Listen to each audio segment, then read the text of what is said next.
Aside from the set of 72 flying swords, there were also 3 more longswords on the ground, 1 white, 1 black, and 1 green.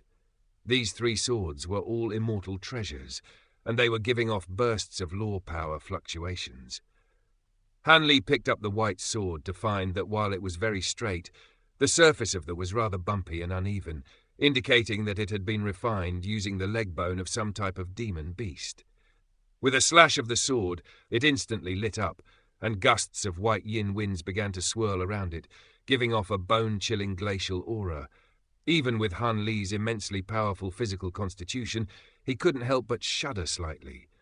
But strangely enough, the surrounding seawater didn't freeze at all. Han Li's eyes lit up slightly upon seeing this.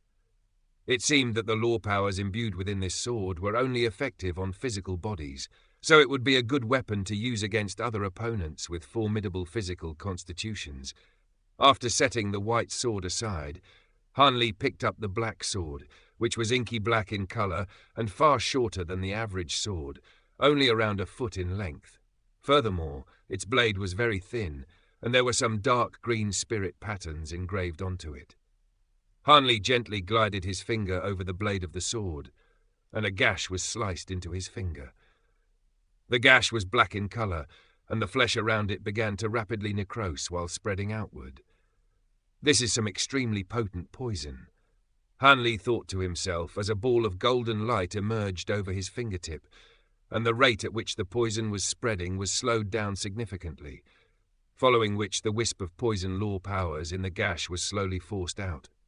The black gash quickly turned red again, then vanished altogether just a few seconds later, and Han Li's finger was restored to its original condition. He set down the thin black sword before turning his attention to the final immortal sword. The sword was dark green in colour and longer than the average grown man was tall. Its blade had been crafted in the shape of undulating waves, and it was giving off a cold gleam. This sword contained the most formidable spiritual power fluctuations out of all 3 of the immortal swords, and it wasn't inferior to any of the immortal treasures in the possession of Feng Tiandu and the others. Han Li grabbed onto the hilt of the sword before lifting it, upon which his expression instantly changed slightly. As it turned out, the sword was incredibly heavy, still far less so than his heavy water true axis, but for a golden immortal who didn't focus on physical cultivation, the sword would be almost entirely impossible for them to lift. Han Li swung the sword through the air, and it immediately released a vast expanse of green sword projections, which were imbued with the laws of destruction. All of the sword projections then shrank down at Han Li's behest, converging to form a pillar of green light before crashing down onto the seabed. The seabed was instantly torn apart like a frail rag, creating an enormous rift that was several dozen kilometers in length and hundreds of meters wide. The entire seabed shuddered violently as if an earthquake had just taken place, and the willow leaf-shaped island in the distance also trembled and swayed for quite some time before settling down again. A hint of elation appeared in Han Li's eyes upon seeing this. He still hadn't refined the sword yet, nor had he swung it with his full power just now. Yet it was already extremely formidable, and its destructive power was further enhanced by the destructive law powers that it contained. If he had unleashed that strike with his full power just now, he would have been able to easily shatter the entire seabed within a radius of hundreds of kilometers, and even the island of the cold crystal race would have been destroyed. Right at this moment, a burst of spiritual sense erupted out of the island before sweeping through the surrounding area, and it belonged to the itinerant immortal that had been assigned to the island. Han Li didn't want to meet them right now, so he raised a hand to summon an azure light barrier to conceal himself, as well as the damage inflicted by the sword just now. The itinerant immortal's spiritual sense swept over the nearby area several times, but ultimately didn't discover anything amiss and faded away. Even so, Han Li didn't withdraw his azure light barrier. He took a glance at the dark green sword in his hand, then gave a nod of approval before stowing it away along with the other 2 immortal swords, following which he turned his attention to the pills on the ground. After examining all of the pills, a faint smile appeared on Han Li's face, These pills weren't inferior in the slightest compared with what he had found in the storage tools of Xiao Jinhan and Feng Tiandu, and most of them were recovery, regenerative, and antidotal pills, clearly collected in preparation for the adventure that he never had the chance to embark on. After stowing the pills away as well, Han Li turned his gaze to the final few items, which consisted of 2 jade scriptures and a strange-looking silken handkerchief.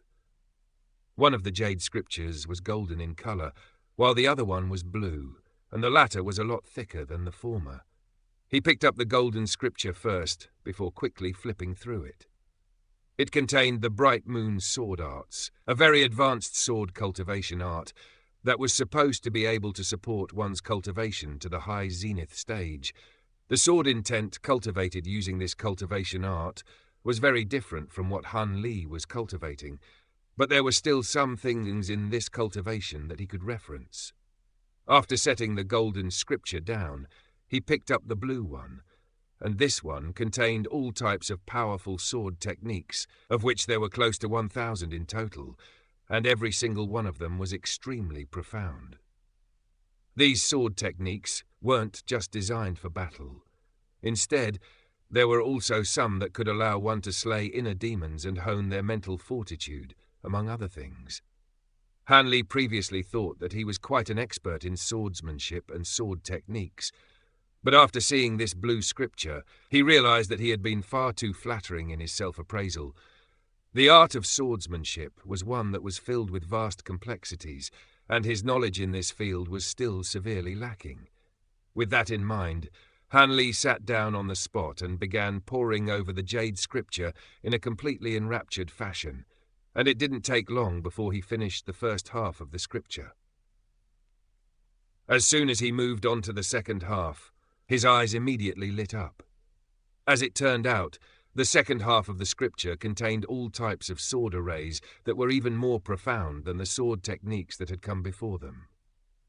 One profound sword array after another was laid out before Han Li, and they served all types of purposes, such as slaying enemies, trapping targets, defending the user, and there were even sword arrays that could stimulate one's acupoints and refine their physical bodies using sword qi.